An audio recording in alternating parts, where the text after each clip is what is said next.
हाय बच्चों, आंसर की बना ही रहे हैं अपन। आप आंसर्स मिला रहे होंगे, घर पे आ गए होंगे। पहले इत्मीनान से थोड़ा रेस्ट करिए, पानी पीजिए। पेपर तो आप दे के आ चुके हैं। जब भी आप ओपन करें वापस से आंसर्स मिलाने के लिए मैं फिर से अब बॉटनी के आंसर की आपको बता रही हूँ। अगेन मैं रिपीट कर रही हूँ, मैं Q4 वाले कोड का आंसर की बता रही हूँ। आपने अपने पेपर में चेक करना होगा कि ये पर्टिकुलर क्वेश्चन कहाँ पर है, और आपके ऑप्शंस जो है वो शफल्ड हो सकते हैं। आपको देखना पड़ेगा वो ऑप्शन। तो मैं आपको ऑप्शंस बताते जा रही हूँ। आइए स्टार्ट करते हैं। बेटा सबसे पहला क्वेश्चन जो मैं सॉल्व कर रही हूँ दैट इज ऑक्सिन वाला क्वेश्चन। ऑक्सिन को गार्डनर्स क्यों यूज करते हैं, इसमें आंसर आएगा does not affect monocot plants वाला। Does not affect monocot plants वाला आंसर आएगा। दूसरा क्वेश्चन बेटा एक जिसमें एटीपी NADPH CO2 के बारे में पूछा गया। इसमें जो आंसर आएगा बेटा that is 3 molecules of ATP and 2 molecules of NADPH। Answer will B 3 molecules of ATP and 2 molecules of NADPH। बेटा एक स्टोमेटा के डायग्राम वाला स्ट्रक्चर होगा जिसमें C आएगा बेटा, C आएगा। ठीक है, C वाले पे आपको टिक करना है। आपके जिस भी ऑप्शन नंबर पे C लगा हुआ हो वो आपको टिक करना है।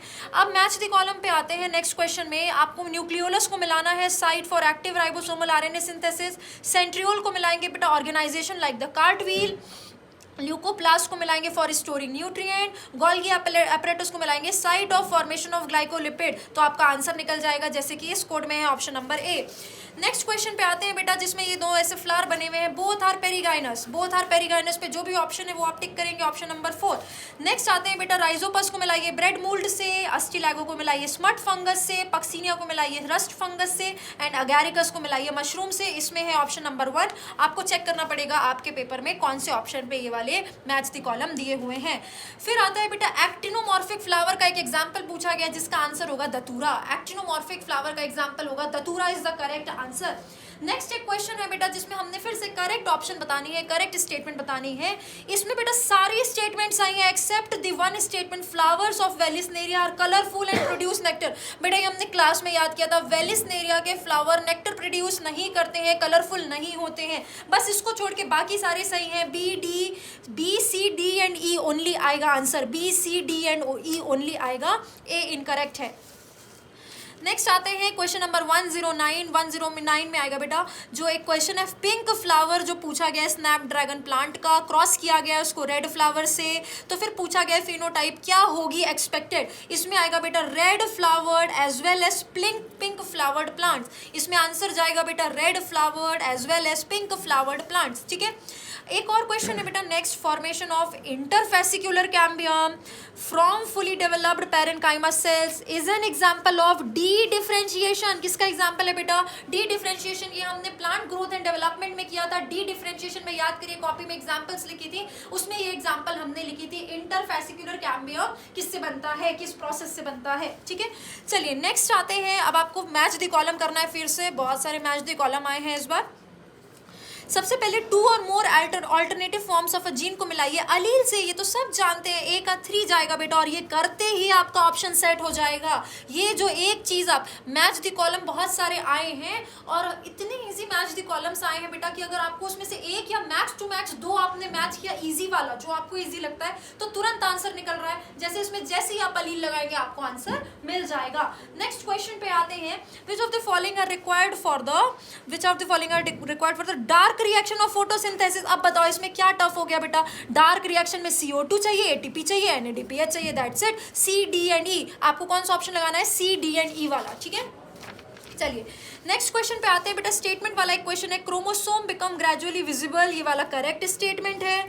Beginning of diplotene stage is recognised by dissolution of synaptonemal complex. दोनों करेक्ट स्टेटमेंट है बेटा। बोथ स्टेटमेंट आर करेक्ट वाले पे आप ऑप्शन लगाएंगे जो भी आपके में है। नेक्स्ट आते हैं spindle fibre attach to kinetochore of chromosome during. ये अपने इन्हें याद है मेटाफेज में ये होता है। ये प्रोसेस कब होता है, मेटाफेज में। तो ऑप्शन आएगा मेटाफेज वाला। नेक्स्ट आते हैं fate of piece of DNA carrying only gene of interest which is transferred into an alien organism. Now this question is from biotechnology. Generally जैसे आपने अगर B2E लर्निंग से पढ़ाई करी है तो आपने ये चीज जूलॉजी के अंदर पढ़ी होगी, कहीं कहीं पर बॉटनी के अंदर भी पढ़ते हैं। तो ये वाला क्वेश्चन बायोटेक्नोलॉजी का, ये थोड़ा सा ट्रिकी क्वेश्चन है लेकिन आंसर निकल जाएगा। और ध्यान से अगर आपने हो सकता है उस टाइम आपको टेंशन हुई होगी इसमें से 3 करेक्ट लग रहा है पर 2 ही चूज करना है, तो ऑप्शन ऐसे दिए गए कि चूज किए जा सकते हैं। बट हाँ सेक्शन A में है, हो सकता है कोई बच्चा 360 स्कोर करने वाला हो पर इस क्वेश्चन की वजह से शायद एक क्वेश्चन गलत हो गया हो। देखते हैं इसका आंसर कैसे निकालना है। ठीक है, चलो इसमें देखो बेटा, पीस ऑफ डीएनए के बारे में जो पूछा है, पहला हमको पता चल रहा है गलत है। Piece of DNA would be able to multiply itself तो नहीं होता, इंडिपेंडेंटली तो नहीं होता, तो ये वाला गलत है। It may gate integrated into the genome, yes hit and trial method होता है और ये चीज़ हो सकती है, ये आपको पता चल रहा होगा। It may multiply and B inherited along with the host DNA, yes हम इसीलिए तो ये काम कर रहे हैं, ये भी हो सकता है।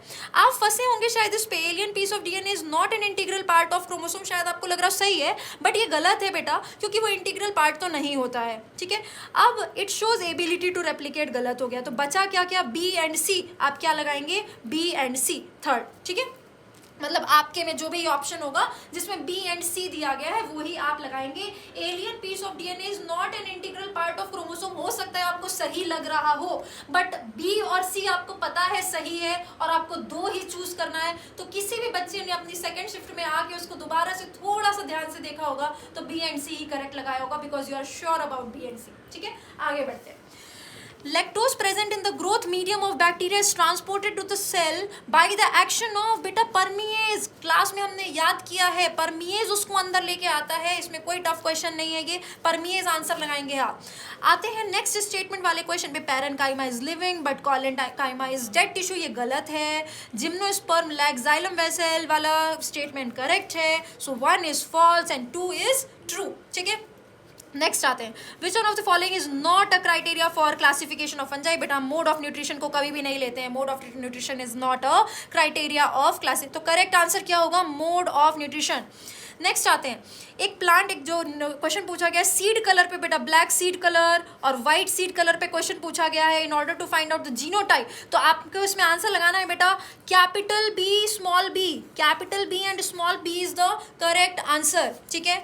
चलिए आगे बढ़ते हैं क्वेश्चन पे, एक अगला क्वेश्चन आते हैं बेटा, फिर से करेक्ट ऑप्शन पूछा गया है, करेक्ट आंसर पूछा गया है, और क्वेश्चन क्या है, tropical region show greatest level of species richness because, tropical region show greatest level of species richness because वाले में आपको देखना है बेटा, इसमें ना ए सी डी और ई सब सही है, बस बी गलत है, मतलब tropical environment are more seasonal वाला गलत है, बाकी चारों सही है, तो ए सी डी एंड ई जिसमें दिया हो वो आपका करेक्ट आंसर है। चलिए, These are regarded as major cause of biodiversity loss. लो, ये क्वेश्चन 1000 बार आपको पार्ट टेस्ट सीरीज में, फुल लिंक टेस्ट सीरीज में दिया है, आप इरिटेट भी हो गए थे इस क्वेश्चन से कि मैम एक ही क्वेश्चन चेंज कर करके आप लैंग्वेज कितनी बारी दे रहे हैं, एनसीईआरटी की लाइन है, प्रीवियस ईयर क्वेश्चन है, कॉपी में लिखा हुआ है, 10 बार आपको क्वेश्चन दे दिया है, सब एकदम डिट्टो पूछा गया है, बस पूछने को, क्वेश्चन को फ्रेम करने का तरीका थोड़ा सा अलग है, तो इसका आंसर तो आपने निकाल ही लिया होगा कि बायोडाइवर्सिटी लॉस का मेजर कॉज क्या होता है,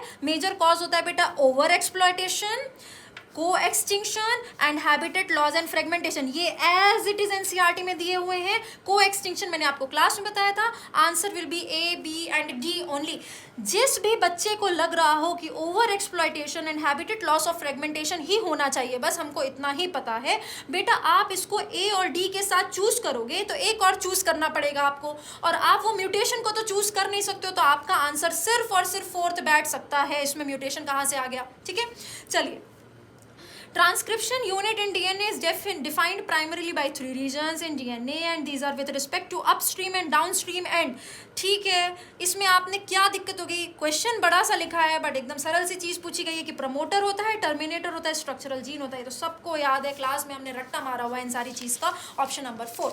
चलिए, हिंद 2 अगेन बायोटेक्नोलॉजी का क्वेश्चन है, आपको क्लास में बताया था, हिंद 2 के बारे में हमने स्पेशली याद किया था क्योंकि थोड़ा सा स्पेशल है ये रेस्ट्रिक्शन एंजाइम, इसलिए हमने अलग से याद करो फ्लैश कार्ड बनाया था इसका। और हिंद 2 की जो साइट होती है, रिकॉग्निशन साइट, कितने बेस पेयर की होती है, 6 बेस पेयर की, बस वही टिक लगाना है जो हम जनरल भी पढ़ते हैं, तो आंसर क्या आएगा बेटा, 6 बेस पेयर। हिंद 2 कहां पर कट करता है, 6 base pair long recognition sequence पे, this is the correct answer, 6 base pair. अब लो, फिर से अब क्वेश्चन पूछा गया है बेटा बायोमोलिक्यूल्स का, बायोमोलिक्यूल्स का क्वेश्चन पूछा गया है, कार्बोक्सी पेप्टाइडेज याद करो, सब आए हुए क्वेश्चन है बेटा, इतना लग रहा है आपने अगर कॉपी ठीक से याद करी होगी ना तो आपके कोई क्वेश्चन गलत नहीं हुए होंगे। कार्बोक्सी पेप्टाइडेज के लिए कोफैक्टर क्या यूज किया था, zinc, zinc is the correct answer. फिर से आ गए हम किस पे, मैच द कॉलम, वही मैच द कॉलम क्लास में याद किया, प्रीवियस ईयर में किया, कुछ टफ नहीं है इसमें, बार बार हमने क्लास में 10 बारी रिवाइज किया इसको कि यही पूछा जाएगा, माइक्रोज में यही इंपॉर्टेंट है बेटा, फ्लैश कार्ड के फॉर्म में आपको दिया कि याद कर लो, और सब बच्चों को याद है, मुझे पता है, सब करेक्ट करके आए होंगे। आंसर देखते हैं, चलो क्लॉस्ट्रीडियम ब्यूटाइलिकम को किससे मिलाएंगे, ब्यूटायरिक एसिड। सैकेरोमाइसिस सेरेविसी को इथेनॉल। ट्राइकोडर्मा को मिलाएंगे साइक्लोस्पोरिन ए, एंड स्ट्रेप्टोकोकस को मिलाएंगे स्ट्रेप्टोकाइनेज। आंसर मिला लीजिएगा, ए का 3, बी का 1, सी का 4 एंड डी का 2। चलिए नेक्स्ट आते हैं, एंडेंजर्ड स्पीशीज किसने रिलीज किया था इसका लिस्ट बेटा, IUCN। याद करिए हमने फुल फॉर्म की लिस्ट बनाई थी, उसके काम पढ़े थे, IUCN is the correct answer. Type of conservation in which threatened species are taken out from their natural habitat. अब बताओ ये सब जितना भी पढ़ोगे, and placed in special setting where they can be protected and given special care is called, क्या बोलते हैं इसको, biodiversity conservation. Biodiversity conservation is the correct answer. Next आते हैं बेटा, capacity to generate a whole plant from any cell, बताओ इसको क्या बोलते हैं, एनसीईआरटी की लाइन है टोटीपोटेंसी, इसको क्या कहते हैं हम, टोटीपोटेंसी। टोटीपोटेंसी इसका करेक्ट आंसर है बेटा, एनसीईआरटी की लाइन है the capacity of to generate a whole plant from any cell, एक सेल से जब होल प्लांट आता है। ये बेटा एडेड टॉपिक्स में से आया है, याद करो मैंने आपको बताया था कि कुछ पार्ट जो है वो उठा के बायोटेक्नोलॉजी में रख दिया गया है स्ट्रैटेजीज वाले चैप्टर से, बस ये उसी पार्ट से, इसलिए हमने इसको स्पेशली पढ़ा भी था। टोटीपोटेंसी बताया था, माइक्रो प्रोपगेशन बताया था, इसमें हमने प्लांट के प्रोपगेशन से रिलेटेड कुछ चीजें पढ़ी थी, वहीं पर हमने टोटीपोटेंसी पढ़ा था, और इन जनरल भी आपको ये बताया, ठीक है। So totipotency is the correct answer. चलिए नेक्स्ट देखो बेटा, एक इक्वेशन दी गई है वर्ल्स पर लॉजिस्टिक वाली, इसमें हमने पूछ रहा है कि के क्या, अब ये सब बच्चों को याद है बेटा, के इज द कैरिंग कैपेसिटी, और के से कैरिंग बोला जाता है, इसलिए मैंने आपको याद भी कराया था कि हमेशा के से याद रखना, carrying capacity. Bulliform cells are responsible for बेटा inward curling of leaves in monocots, क्या आंसर आएगा इसका, inward curling of leaves in monocots। चलिए नेक्स्ट आते हैं, लेसिथिन, ये लो सबको याद है, लेसिथिन बायोमॉलिक्यूल्स में पढ़ते हैं, रट्टा मारा हुआ है, फॉस्फोलिपिड की एग्जांपल है। अच्छा कुछ कंफ्यूजिंग ऑप्शन नहीं है, ऐसे ऑप्शन है कि आप तुरंत लगा देंगे फॉस्फोलिपिड, जिसको इतना भी याद होगा ना बेटा, अगर आपको मान लीजिए लिपिड की क्लासिफिकेशन नहीं याद होगी, सिर्फ इतना भी याद होगा कि ये लिपिड में आता है, लिपिड की क्लासिफिकेशन नहीं भी याद होगी तो भी आप टिक लगा देंगे, बिकॉज लिपिड से रिलेटेड एक ही ऑप्शन दिया हुआ है, दैट इज फॉस्फोलिपिड, ठीक है। चलो आ जाओ, inhibition of succinic dehydrogenase enzyme by malonate. अब लो ये तो 10 तरह से पूछे हुए सवाल हैं, 10 बारी हमने इसको करा है कि सक्सिनिक डिहाइड्रोजनेज और मेलोनेट के बीच में कौन सा इनिबिशन हो रहा है, कॉम्पिटिटिव इनिबिशन होता है, जिसमें मेलोनेट आके सक्सिनेट से लड़ाई करता है, कॉम्पिटिटिव इनिबिशन, ये भी इजी क्वेश्चन था बेटा। नेक्स्ट आते हैं, BT toxin are insect group specific and coded by cry1Ac, correct है। अब तुम बोलोगे मैम सिर्फ क्राई1AC दिया है तो क्या हुआ, गलत तो नहीं दिया है ना, ओनली भी नहीं लिखा है, तो यहाँ पर तो सब कुछ करेक्ट है। BT toxin exist as inactive protoxin, सब सही है बेटा, बस इसमें क्या गलत हो गया, एसिडिक। याद करिए हमने क्या याद किया था, मैम ने आपको सिखाया था कि ध्यान से बस पढ़ना है, आपको तुरंत गलतियां मिल जाएंगी, एसिडिक की जगह अल्कलाइन होना चाहिए, इसलिए ये गलत है। So first is correct and second, first is correct and second is incorrect, ठीक है। ऑप्शन नंबर आप देख लीजिए इसमें, जिसमें बोथ जिसमें स्टेटमेंट 1, जस्ट अ मिनट बेटा, ये नहीं आएगा, first is correct and statement 2 is false, statement 1 is correct and statement 2 is false, ठीक है। नेक्स्ट आते हैं, आइडेंटिफाई करना है पार्ट को, कौन से पार्ट को आइडेंटिफाई करना है, जो root which is destined to form root when the seed germinates, है ना। इसमें देखो याद करो बेटा, ये सी वाला पार्ट ये हमने याद किया हुआ है क्लास में, कोई दिक्कत नहीं है, इसमें सी मार्क करना है आपको आंसर में, ठीक है। नेक्स्ट आते हैं बेटा, which of the following can be explained on the basis of Mendel's law of dominance, इसमें आएगा option number 2, that is A, C, D and E। बेटा इसमें भी बस B वाला गलत है, alleles do not show any expression and both the characters appear as such in F2 generation, ये गलत है, बाकी सब सही है। करेक्ट आंसर बताना है, आउट ऑफ 1 पेयर सही है, फैक्टर्स अकर इन पेयर सही है, द डिस्क्रीट यूनिट सही है, एक्सप्रेशन सही, बेटा बस क्या गलत है, alleles do not show any expression वाली स्टेटमेंट गलत है। सो आंसर आएगा A, C, D and E, ठीक है। आगे बढ़ते हैं सेक्शन बी पे, we are completing here section A, ठीक है। सेक्शन ए के सारे आंसर्स आई होप आपने मिला दिए होंगे, जिसमें आपने सारे क्वेश्चंस हो सकता है अटेम्प्ट किए हो। सेक्शन बी में आई नो 15 में से 10 क्वेश्चन अटेम्प्ट करने हैं, सेक्शन बी सेपरेट स्लाइड में कवर करते हैं, और आप इत्मीनान से इसको मिलाते रहिए, आराम से, बिल्कुल परेशान नहीं होना है। अभी हम नेक्स्ट वाले पार्ट में शुरू करेंगे सेक्शन बी के सॉल्यूशंस के साथ।